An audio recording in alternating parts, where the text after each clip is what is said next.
they were like, how do we write this guy out completely, but still nod to the fact that we set him up as a huge major character in the first one? George Lucas seemed convinced that was going to be a good character, but no, George Lucas didn't pan out. Has so many bad ideas. I disagree. You don't have the right to my opinion. I'm just trying to save the world, man. I don't know, maybe. It's legit. Can I finish? Can't finish. Hold on. Fine. And now, disagree to disagree. Welcome, everyone, to this week's episode of Disagree to Disagree. As always, I'm your co-host, Brett, along with my good friend, Jason. Hola, amigo. ¿Cómo estás? Bien. Yeah, arriba. Okay, and that's as much That's about as much as I know. As much as we can do. Yeah. This week's episode is brought to you by the Webby Awards. The Webby Awards. You too can be nominated for your podcast for the low, low price of $400. Buy a trophy. Oh, you know what, guys? You should find us on social media at the D2D podcast. The 2 is numerical. The D2D podcast. Facebook, Twitter, Instagram. You can also listen to the show on Google Podcast, Apple Podcast, and Spotify. Disagree to Disagree with Jason Page and myself, Brett Sowie. And be sure to review, share, like, leave comments. We love hearing from everybody. We absolutely do. So today's episode is part 2 of Oh, Those Humans. Oh, Those Humans, as we're calling it. But last week, we made it from the distant past to the present day. And this week, we are going to work ourselves from the present day into the hypothetical future. What's going to happen? What's going to happen, Brett? Just to give everybody an outline of what the topics we're going to kind of cover and talk about today, we're going to pick back up on the industrial age where we left off in last week, get into the information age and into the singularity, and then we're going to close up the show with a little bit of projecting into the future and maybe one of our glorious meat bets. Oh, yeah. So what do you want to pick up here from where we left off in the industrial age? We're kind of talking about steam and travel and automation things, but there was a couple other things that we really wanted to talk about last week. Well, I think the important thing is that we recognize that everything prior to the industrial age, humans were progressing, but it was a slow progress in an agrarian world. And suddenly we've harnessed all of these primal powers. We've split the atom. We've decoded the genome. We've come so far in the last 200 years. Like you said, last week, it was like nitro on a fire. And now we are at the dawn of the information age, which is going to take a fast-moving cycle and accelerate it. Yeah, the industrial age really did kind of fast track a lot of things for us. And as we talked about, sort of the automation of day-to-day tasks in terms of things that we used to have to do for surviving and thriving.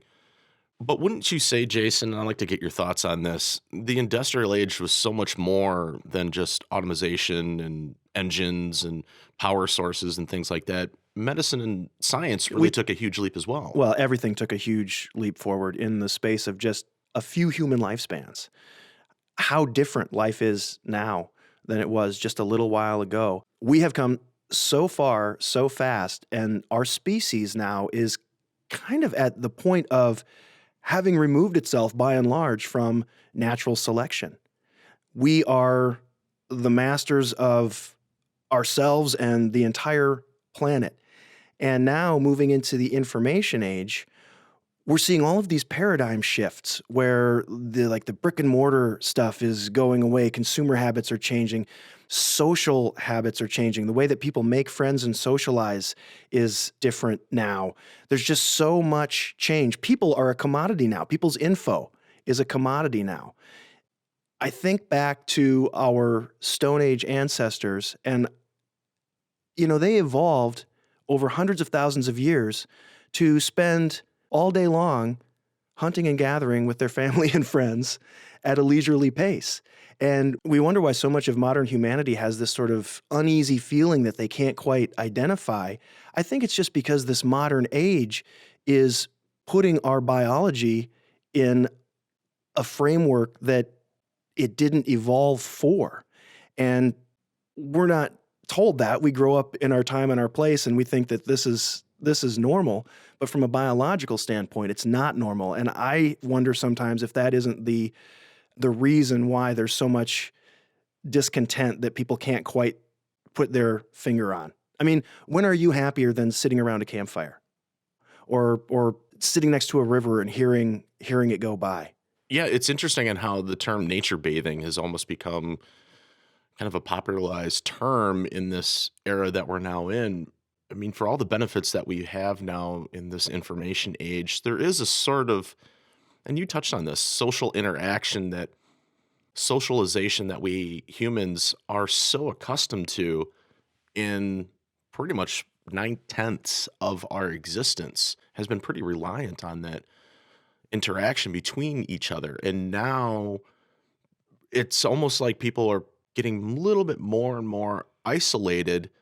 And this technology, such as the internet and all the things that come with it in the information age, sort of was predicated on the idea it's going to connect us even more. And people sort of feel even more disconnected.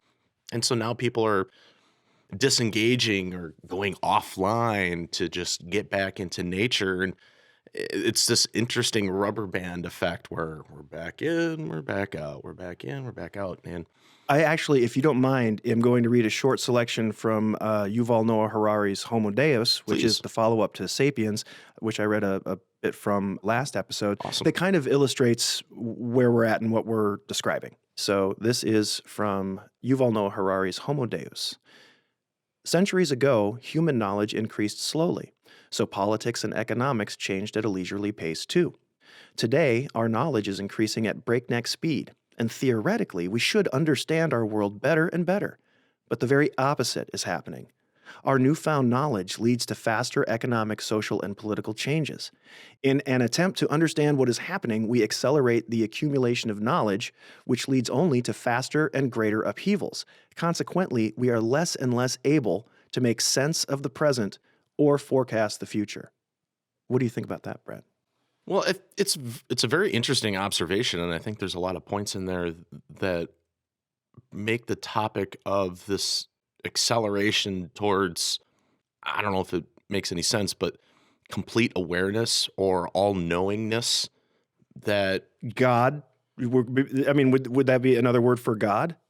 maybe lower G, not big G.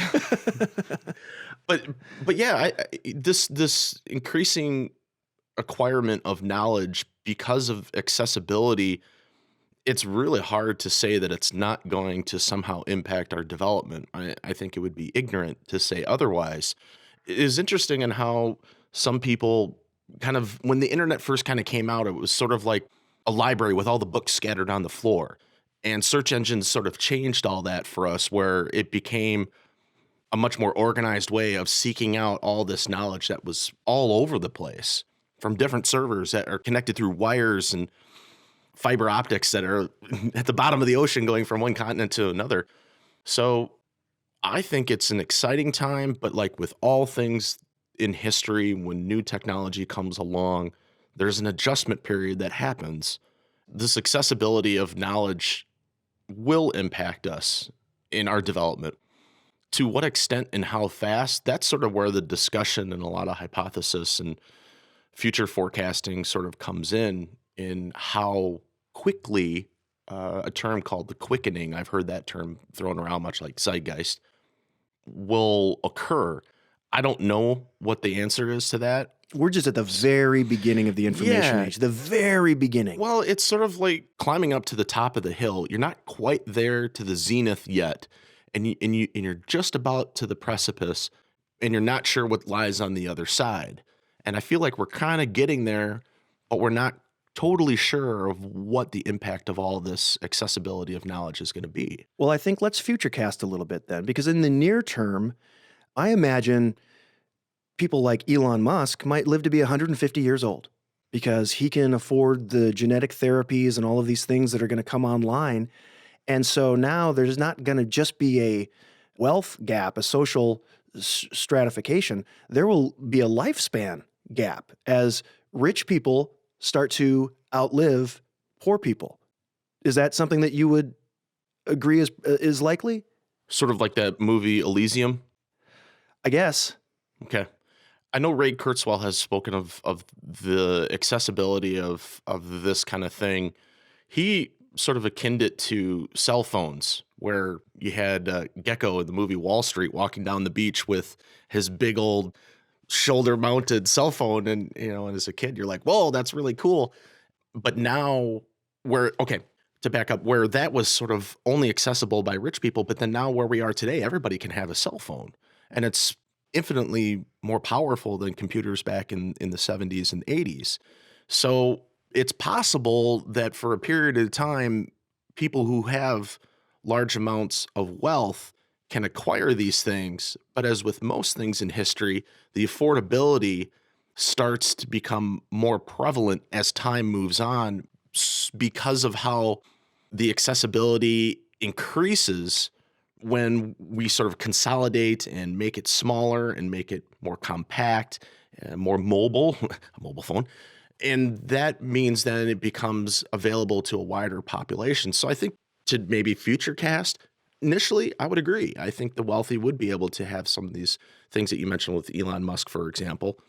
But then the affordability will go on because it just sort of becomes part of the life that we live. I feel like there's a difference between a technological gadget and healthcare. Healthcare doesn't seem to follow that same pricing model, where it becomes the only thing that I can think of that is even a parallel is like when a drug becomes generic. But like a procedure, like I guess what I'm thinking of the different types of gene therapies and all of this stuff. I mean, that's going to be an elective type thing, don't you? I don't know. I think in order to get where you're talking about, we would definitely need socialized medicine. I'm just looking at it from the technology being accessible. And What do you think about like designer babies? What do I think about them, or what do I think about Do you the think technology itself? Well, yeah, I mean that's starting to happen. Do you think? Yeah, well, that's been happening for a long time, in vitro fertilization. Well, yeah, but I mean, like I'm talking about going in and rewriting things or changing things. Kind of a Mr. Potato Head for babies? Well, I mean, sure, the skin color and the eye color and all of that, but I'm talking about just initially having the ability to see if somebody is going to be have Down syndrome or some genetic or physical deformity that we would go in and rewire or fix in the early stages. I just wonder if future generations are going to have things like Down syndrome and some of these genetic things. If we become masters of genetics enough, we've taken ourselves out again of this natural selection thing. So people like me with my eyesight, I shouldn't be alive. We've got people with all kinds of chronic diseases. Our herd has not been culled in a long, long time. And that's because we have the civilization and human rights and something called humanity. But ultimately, this coronavirus, what biology wants, what would be best for our organism, is for the thing to run roughshod through us and cull the herd and make us stronger.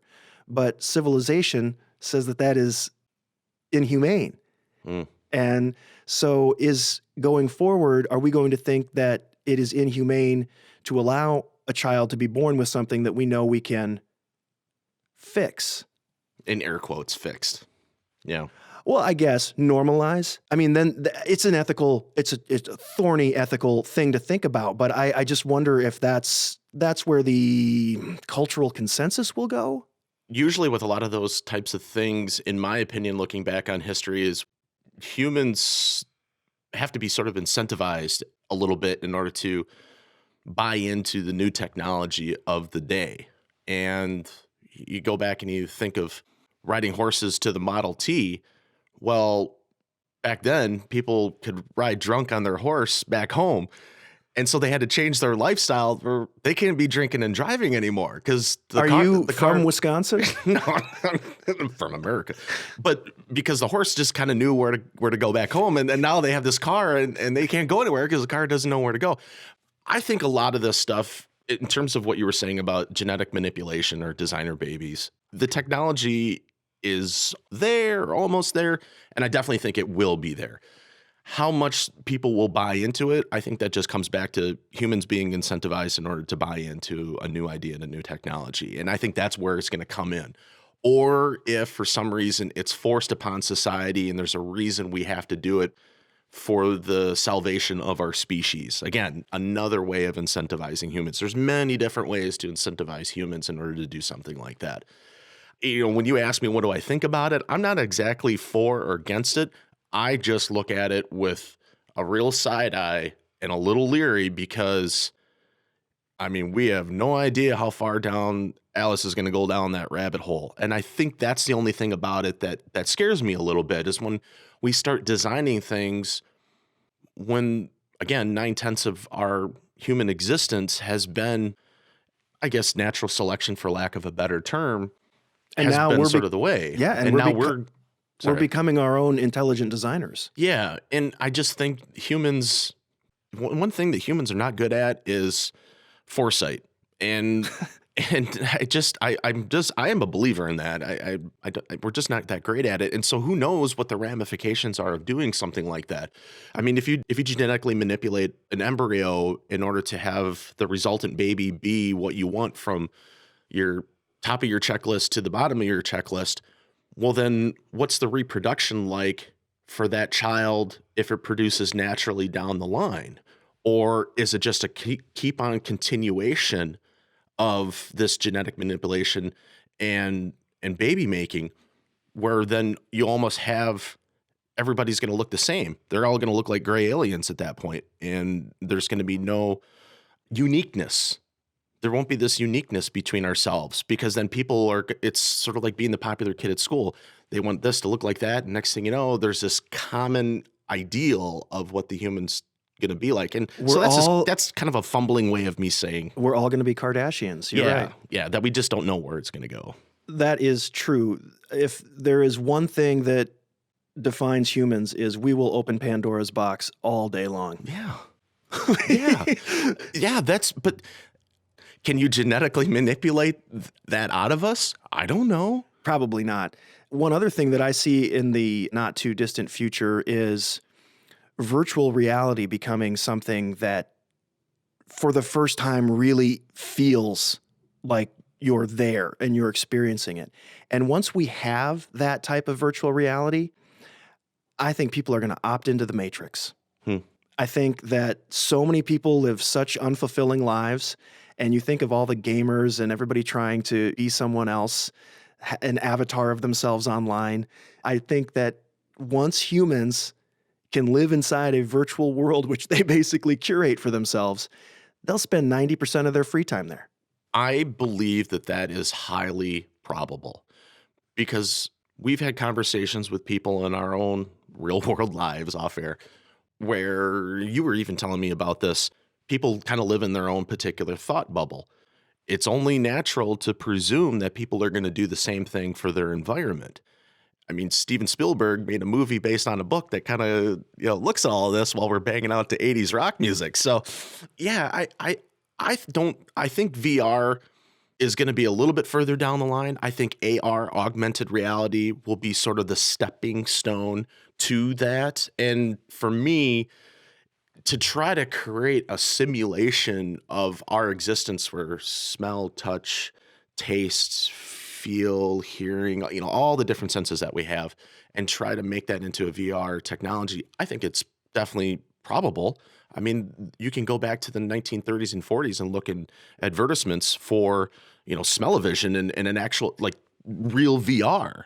I mean, it was crazy. You look at these big, almost arcade-looking machines, and they would have smells, and they would, shoot wind at you, and you would, look through a goggle. Anyway, so I think the technology could be there. How far out and when that would happen, it's hard to say because, again, we're, the future forecast, that kind of stuff. You never know because a lot of these things, when philosophers and futurists think about this stuff, not everything pans out the way that we think it will. No, I'm still waiting for my flying car. Yeah, or the jetpack.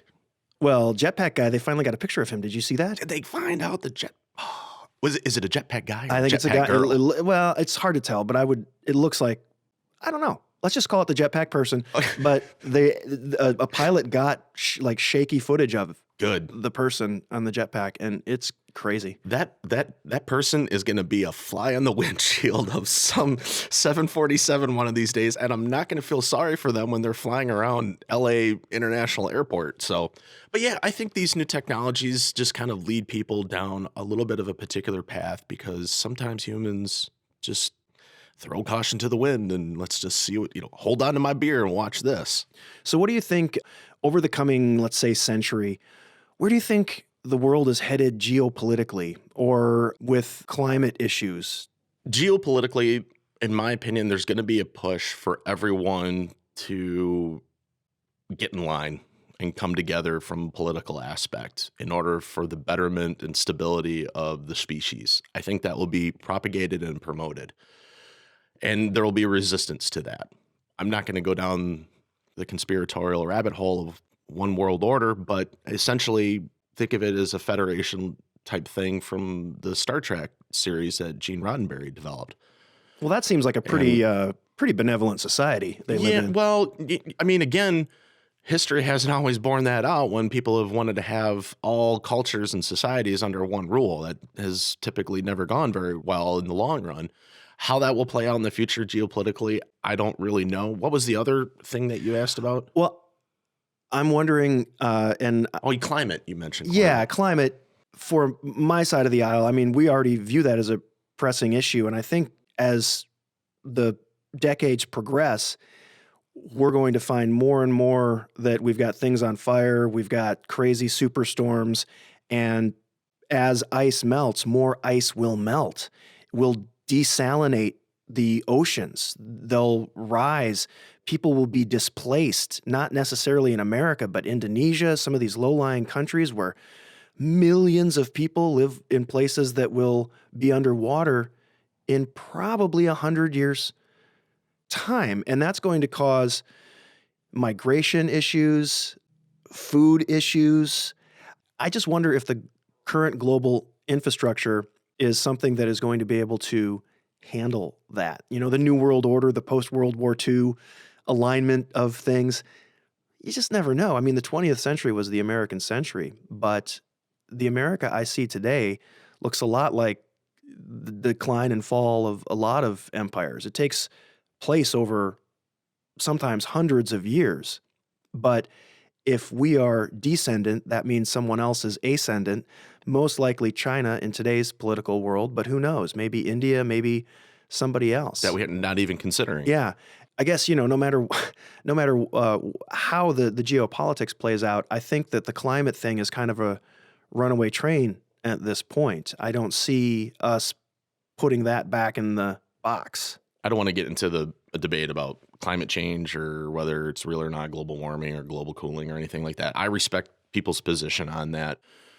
But there's really no way of getting around from the fact that over the billions of years that this planet has existed, there has been such a thing as climate change. I think that where the argument comes in is whether or not the climate change that we believe is happening is actually caused by us, or is it caused by something that just happens in our solar system over the course of billions of years? So you look at the climate change science and the parts per million of carbon that we've thrown into the air in the last 200 years, and you're not persuaded that a large part of what is going on is man's doing? It's interesting because people also say that on the Gaia theory of the Earth that we're just ants and Mother Nature is just going to kind of just throw us off a little bit and just kind of wag us off. So it's not that I'm against it. I'm open to the science of it. It's just when I look into the history of the whole thing, man hasn't impacted warming and cooling at all. It's usually based on the tilt of the sun and the sun's solar minimum and solar maximus. For sure, but for again, only 200 years have we been throwing up dead dinosaurs into the air. I understand where you're coming from, and I appreciate it. I just don't want to get down to the rabbit hole, and right. I don't want to get into an argument with that. There's some things about the whole science behind it that's leery. But yes, you can't deny that the Earth goes through changes, okay? Just from that standpoint alone, that's where I want to pick up on. So we as humans have to figure out a way to sort of keep this surviving and thriving adaptability that has really propelled us to be the dominant creature on the planet. this is where I disagree with the idea of becoming masters of our own domain or masters of this planet or masters of this universe, because we're not. And climate is a very good representation of why we're not. And if these and when these changes happen, for whatever reason that they're happening for, humans have to find a way to adapt to those different conditions in order to keep the species propagated. What that entails and how that will affect geopolitics down the line, or even selfishly as an American, our own national politics, that remains to be seen. The large notion of taxing us to create funds in order to sort of deal with this from a monetary standpoint to pay for ways to sort of minimize the impact that climate has, that's just one thing that's being thrown out there.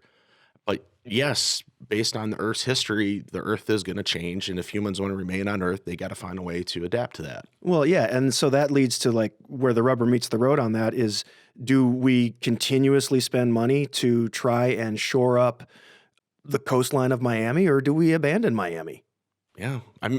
Humans, I mean, well, when we were talking pragmatically at a certain point, you know, you got to move or stay. Yeah. And if you stay, you're going to have to take the risks. Yeah. And I'm just saying that there's going to be a lot of disruption, and there haven't been this many humans on the planet historically. So for that sort of mass migration and just the upheaval that could create in the geopolitical systems of the world, you know, think of the refugees, the refugees from these countries, these South Asian countries that have hundreds of millions, sometimes billions in their populations. But I think that this is maybe a little bit off from where we were really going with more of a technology kind of based thing. So where do you want to shift gears into here? Well, I want to know, Brett, is the singularity near? That's what you want to know? Well, I mean, that's what everybody wants to know. Yeah, that is, again, to keep saying it, another slippery slope. The big old buzzword, singularity. Maybe we should go into maybe back and forth of, based on our research, what the idea of singularity means. I know we kind of have some different points to kind of come at that angle on. So why don't you take it? Well, the term singularity itself refers to an event horizon that we can't see past. Like a black hole is a singularity. And in terms of what we're discussing, the technical singularity or the singularity, it is as it has become commonly known in our society, is the point at which we will create a superintelligence that will no longer be understandable by current man. And there are thoughts that could be purely AI. There are thoughts that is augmented human biology. There are thoughts that could be brain-computer interface. But the idea, as far as I understand it, of the singularity is superintelligence, and in most people's minds, that's the meshing of man and machine. When you were discussing right there at the top of singularity, yeah, it was largely viewed as, and still is, something that Neil deGrasse Tyson has kind of a beef with Kurzweil in, is that, you took our term. Because really singularity was and is largely in the field of physics and astronomy. And the concept of what people, as you said, the singularity, again, you're right, technological singularity. And to give people a little background here, and please, Jason, let's have a back and forth based on our research on this. Werner Vinge, math professor at the University of San Diego, a sci-fi writer, he is kind of considered the one that sort of developed and popularized this idea. Some would say in the 80s or the 90s, but his 1993 essay, Technological Singularity, as he put it, it is a point where our old models must be discarded and a new reality rules. And as we move closer to this point, it will loom vaster with a V and vaster over human affairs till the notion becomes a commonplace. Yet when it finally happens, it may still be a great surprise and a greater unknown. And there's a couple other people, I.G. Good, a mathematician in 1965, coined the term intelligence explosion, where he was saying the first truly intelligent machine will be the last invention man needs to make. And then Kurzweil is the one that sort of popularized this. Yeah. And again, he kind of took these things and he basically took the term and did a bunch of data analytics to try to pinpoint when it would happen. And his hypothesis is 2029 is sort of a date that he's thrown out there. Well, that's because he's a baby boomer and he wants to live forever. But I don't think we're that close to the singularity. Do you know what inspired him to kind of get into this? Kurzweil? Yeah. Not off the top of my head, no.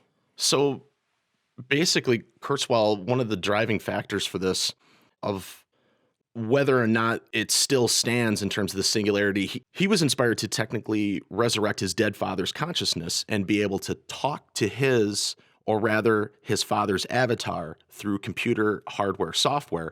And he said this in an interview with ABC News, August 11th, 2011.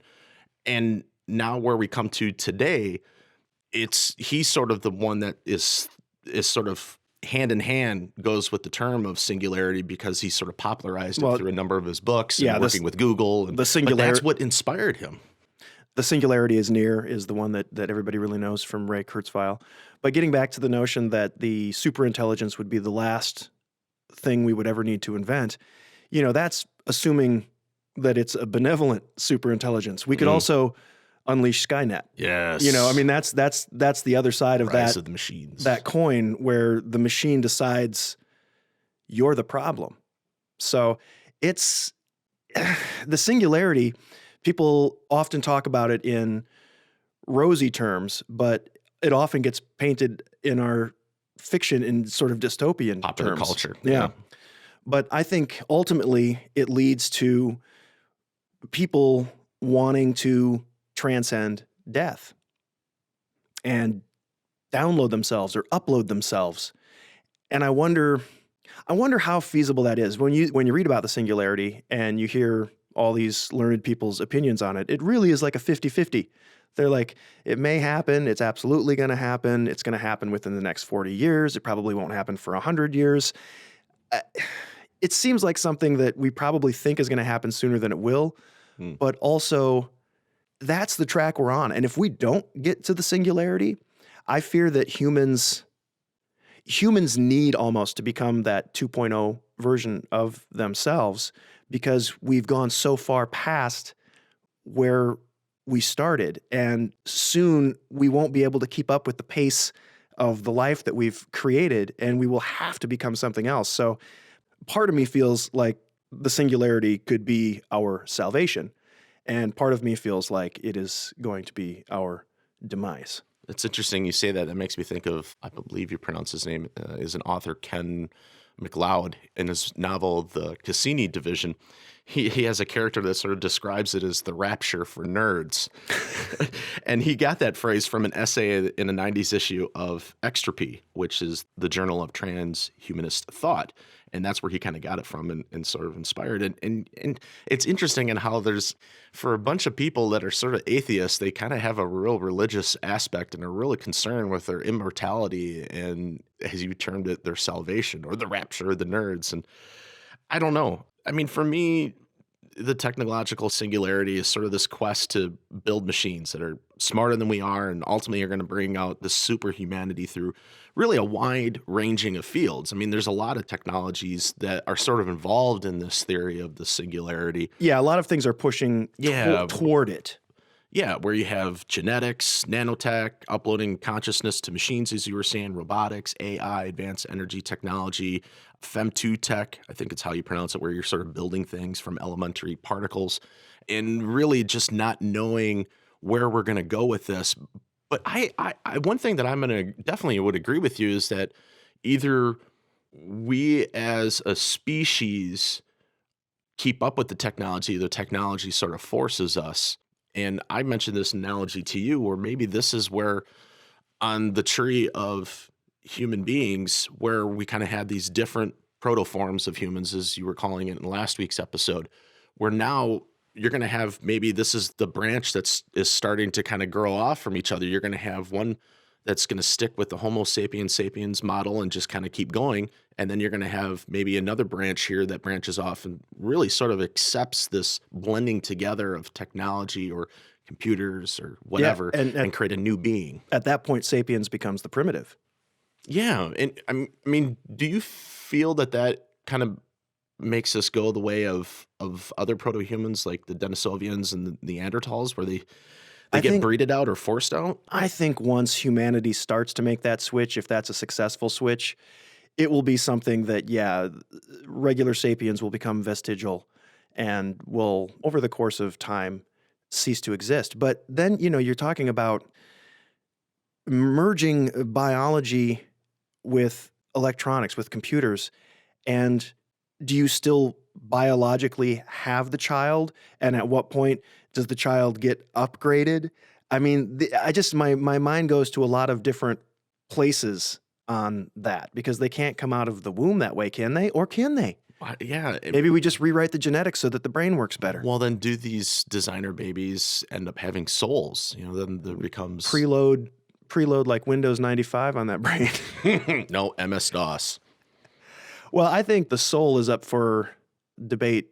Afterlife, Anyway. consciousness, the ghost in the machine. But I think, yeah, that's what people want to be. They don't believe that there's actually going to be life after death, so they want to create life after death. But when you think about your subconscious self, think about dreams, think about memories. How do we reverse engineer memories to ones and zeros? Because they're changeable things. They're subjective things. And I know that this is beyond me because it will be beyond the event horizon of the singularity. Yeah. And, modern Jason won't understand. And that's just to cut you off. That's a great point because it's sort of like explaining the internet to someone in the 1500s. How would they even understand the concept of it, or even photographs 150 years ago, maybe, to where we are now, where we could pretty much. Some people are thinking that we could capture our thoughts in similar on how we capture images in a photograph. Yeah, and keep them alive, keep them flexible. And Is it alive? Well, I don't know at that point. If we all decide that we like the virtual reality better anyway, and then at the end of your life, you can just upload yourself into the cloud and do whatever you want all day. I mean, it's fine and dandy until the power goes out. But I don't know. I don't know. I think that kind of eternal life will drive people mad. I don't know. It's beyond me, Brett. It's beyond me. Well, Dr. Ben Goertzel, he's an AI scientist and developer of robotics and things like that. And he did an interview with our fellow podcaster, Joseph Rogan. Yeah, me and Joe, we go way back. Yeah. He sort of called this a point in time when technology advances so rapidly to the human mind, it happens instantly, like a large number of Nobel Prize-winning discoveries occurring almost every second. And it's just boggling to even think about that, on how that quickening could even happen. And I would say, based on our history, yeah, it probably will, because technology and different things have always propelled us. It's interesting. If you had to pick a date for the singularity, when do you think it will happen? In all honesty, I don't think it's going to happen in the way that some of these individuals like Werner Vinci, Ben Goertzel, I.G. Good have, and Kurzweil, and if I'm mispronouncing any of these names, I apologize. I'm not doing it intentionally. I don't think it's going to quite happen in the way that they think it's going to happen, because for me, full disclosure, as a Christian, I don't think that there is sort of a way of having this all-knowingness. I think the complexity of this universe and what has happened in our historical past as humans, I don't think that having this all-knowing aspect because of the merging of technology, I don't think it'll happen in the way that we think.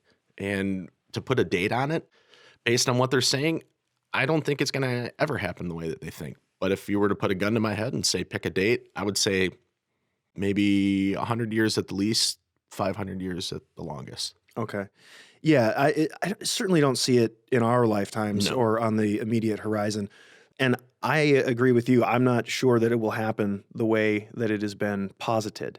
But that's the thing about the singularity, is it's not exactly one thing. It's kind of this amorphous idea. Yeah. But we will probably reach that point just because of Moore's laws of computing and just all the information we can crunch. and the way that we're starting to control biology as well as we control hardware. But I would guess not in this century. I would say sometime in the next century. I almost feel like there's going to be something else that's kind of currently going on that's going to kind of be the bump in the road, whether it's a geopolitical thing or, you have your kooky conservatives or your loony liberals creating some sort of conflict there. Oh, yeah, it's all assuming we can get to it. Yeah, because I think Because we're dancing on an ever finer knife's edge. One of the things that I think that may kind of throw a wrench into the machine of it happening sooner or later is space exploration. I think that might be something that either inhibits that growth because we're going to be so laser focused on going out to the stars, or it'll be the reason why we're able to go out into the stars. So I don't know. I just don't think it's, again, going to happen in our lifetime. We're in total agreement on that. And I certainly don't think it's going to go the way that these folks are advertising it to be.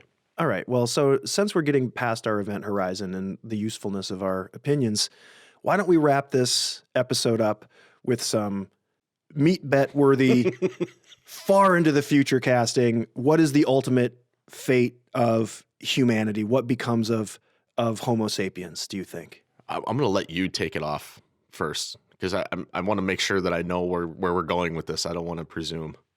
Okay. Well, I think an army of Bigfoots is going to come riding killer bats, turn humans into vampires who will all get scorched by the sun that gets ever closer.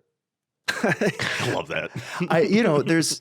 We love a good dystopia. We love how the world ended tale. And I know it's going to seem trite because we're currently living through a pandemic, but it's, to me, if I was a betting man, I would probably go with virus.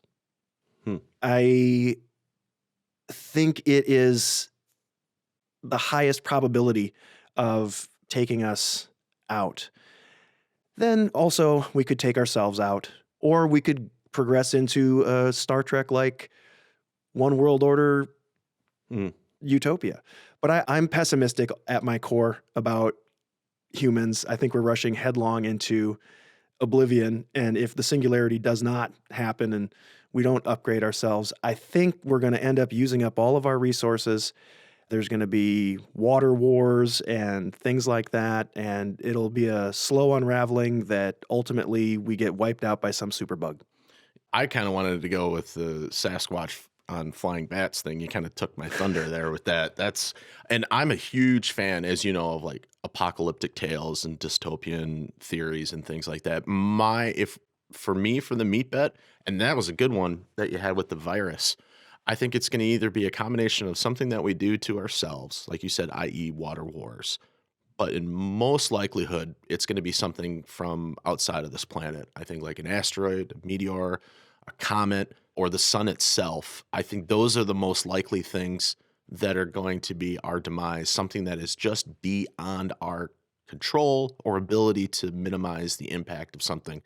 Viruses, I think, is a really good one and is highly probable. But if I'm going to be a betting man, I think it's going to be something outside of our planet, impacting our planet, sun, meteor, asteroid, or what you said, like water wars, something we do to ourselves. Yeah, but again, this is a meat bet that we're never going to be able to capitalize on. I won't be able to go in 200 years. I'll be able to go, give me my T-bone. 200 years. Oh, hopefully it's further away than that. But yeah, it's interesting to think about. It's interesting to think about where we started, where we came from, and where we're going to, and what it is doing to us as a species. And this was a wide-ranging conversation. We probably didn't get into a lot of the things that we wish we would have. Oh my gosh. If you've got additional things you'd like us to talk about, that's awesome. I know that I've got a number of books that I will include in the information section for further reading if people are interested. I know Brett's got a number of people that you should look into, weighty tomes. Mm-hmm. So keep the conversation going if this is something that you are interested in. And I would say, to piggyback on that, it's because I think this is going to be one of the larger driving topics and issues going forward for us in the next 50 to 100 years. So people really should get educated on this because it's going to happen whether you like it or not, because there are people that fully believe in this and they have the money and they have the power in order to try to make this happen. And in history, we've seen what people in power will do when there's new ideas, new technologies, bring new people, bring new power. The disembodied head of Colonel Sanders is coming to get you. Mm-hmm. So, with that, I just want to wrap up by reminding everybody that they can find us online at the D2D Podcast. The 2 is numerical, the D2D Podcast, Twitter, Instagram, Facebook. And be sure to listen to us on Google Podcast, Apple Podcast, and Spotify. And make sure you review, share, like, and comment. And we always like hearing from everybody. Once again, thank you for a wonderful conversation, Jason. And I hope we actually have more of these kind of conversations. It was nice to spend a couple weeks not having veins pop out of our neck at each other. I wasn't that riled up. I can get way more riled than that. But it was nice to be able to talk about a subject that we really enjoy talking about normally off air. I mean, this is something we always do, and I hope we get to do more of it, personally speaking. Yes, our relationship is more than just disagreement on politics. Well, until next time, Jason. Until next time, Brett.